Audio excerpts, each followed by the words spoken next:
Bien-aimés dans le Christ, loué soit Jésus-Christ à jamais. Guérison intérieure, miséricorde et partage. Aujourd'hui, nous méditons sur l'épiphanie du Seigneur, sa manifestation. Une question se pose. Comment Dieu se manifeste-t-il dans nos vies? Lisons l'évangile indiqué pour ces jours.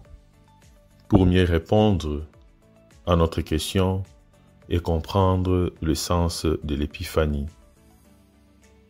Évangile de Jésus-Christ selon saint Matthieu, au chapitre 2, du 1er au 12e verset.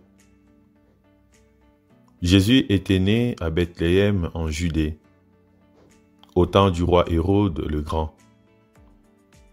Or voici que des mages venus d'Orient arrivèrent à Jérusalem et demandèrent « Où est le roi des Juifs qui vient de naître? Nous avons vu s'élever son étoile et nous sommes venus nous prosterner devant lui. » Apprenant cela, le roi Hérode fut pris d'inquiétude, et tout Jérusalem avec lui. Il réunit tous les chefs des prêtres et tous les scribes d'Israël pour leur demander en quel lieu devait naître le Messie.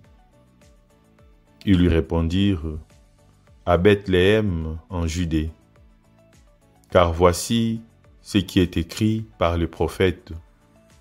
Et toi, Bethléem en Judée, tu n'es certes pas le dernier parmi le chef-lieu de Judée, car de toi sortira un chef qui sera le berger d'Israël, mon peuple. » Alors, Hérode convoqua les mages en secret pour leur faire préciser à quelle date l'étoile était apparue. Puis il les envoya à Bethléem en leur disant « Allez vous renseigner avec précision sur l'enfant, et quand vous l'aurez trouvé, avertissez-moi pour que j'aille moi aussi me prosterner devant lui. » Sur ces paroles du roi, ils partirent, et voilà que l'étoile qu'ils avaient vue s'élever le précédait. Elle vint s'arrêter au-dessus du lieu où se trouvait l'enfant. Quand ils virent l'étoile, ils éprouvèrent une grande joie. En entrant dans la maison, ils virent l'enfant avec Marie sa mère, et tomba à genoux, ils se prosternèrent devant lui. Ils ouvrirent leur coffret et lui offrirent leurs présents, de l'or, de l'encens et de la myrrhe. Mais ensuite, avertis en songe de ne pas retourner chez Hérode, ils regagnèrent leur pays par un autre chemin. Acclamons la parole de Dieu. Bien-aimés, aujourd'hui le prophète Isaïe nous encourage dans la première lecture. Lève-toi et resplendis, car ta lumière paraît, et la gloire de Yahvé s'est élevée sur toi. Isaïe, chapitre 60, verset 1. Cette lumière qu'avait vue le prophète est l'étoile qu'ont vue le roi mage en Orient, avec beaucoup d'autres. Les mages découvrent sa signification. Les autres la contemplent comme quelque chose qui leur paraît admirable, mais qui ne les affecte pas. Et ainsi, ils ne réagissent pas.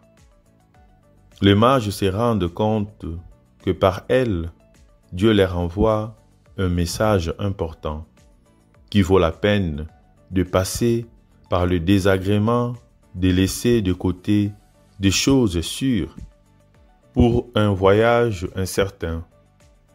L'espérance de trouver le roi les amène à suivre cette étoile qu'avaient annoncé les prophètes et que le peuple d'Israël avaient attendu depuis des siècles. L'épiphanie se fête le deuxième dimanche après Noël, ou encore 12 jours après la naissance de Jésus. Nous fêtons la venue du roi mage qui viennent à la crèche pour s'agenouiller devant l'enfant Jésus. Les mages sont des hommes venus de loin pour trouver Jésus comme si c'était un roi de l'amour et non du pouvoir. Présentés simplement dans l'évangile de Matthieu, leurs noms sont Gaspard, Melchior et Balthazar.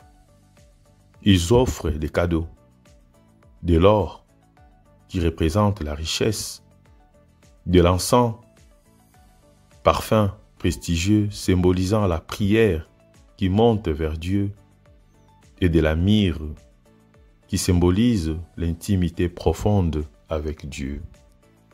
Remarquons ici, bien-aimés dans le Christ, l'insigne providence de Dieu qui a conduit à lui diverses personnes par des moyens différents.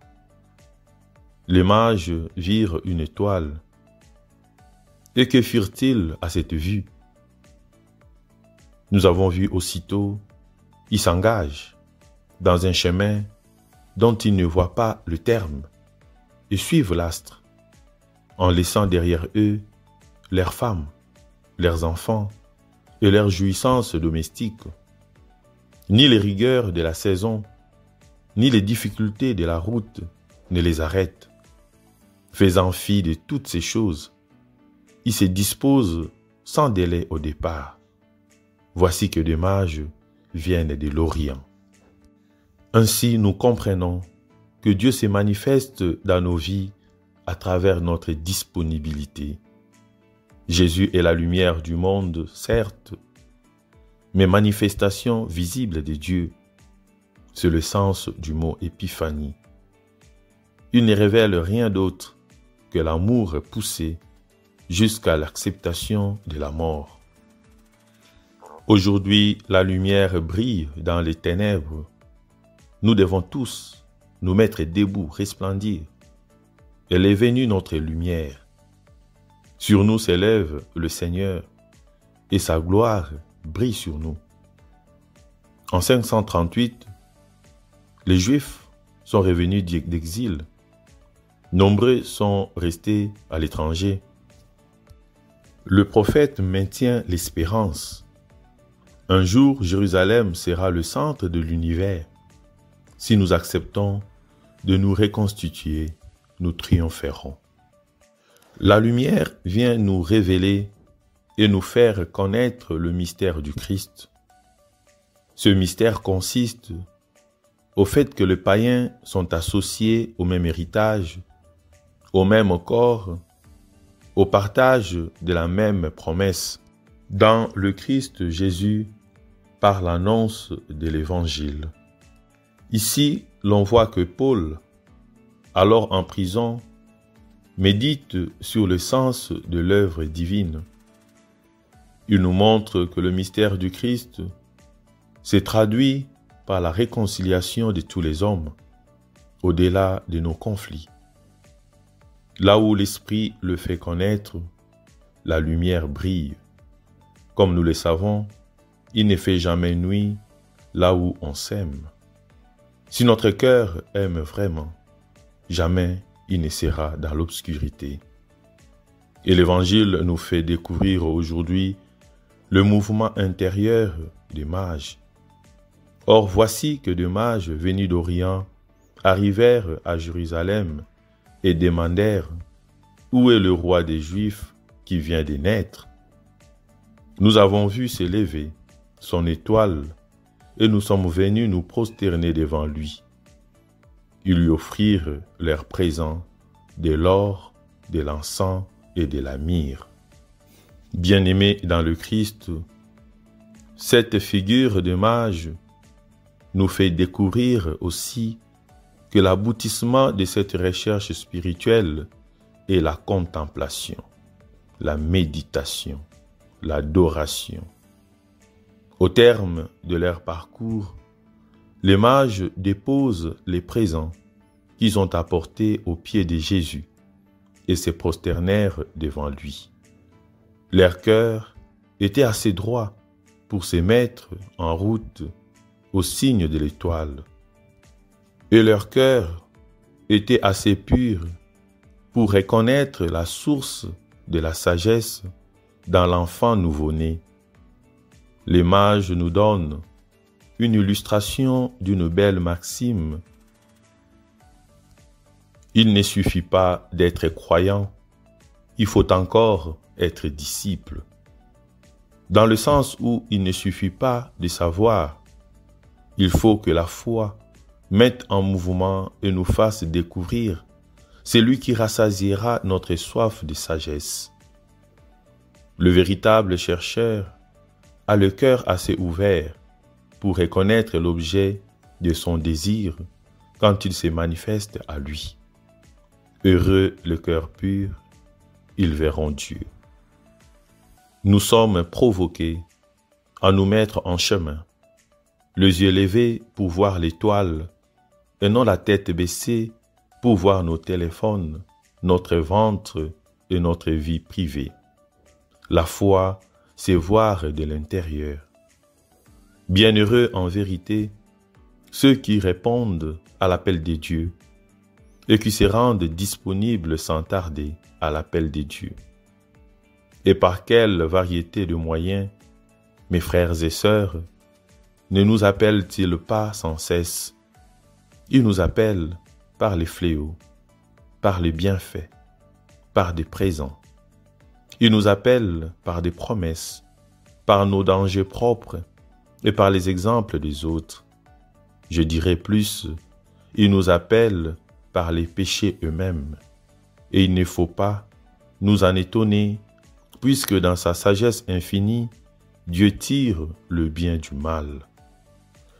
Que le Seigneur nous accorde cette droiture et cette pureté du cœur pour mener à bien notre recherche spirituelle.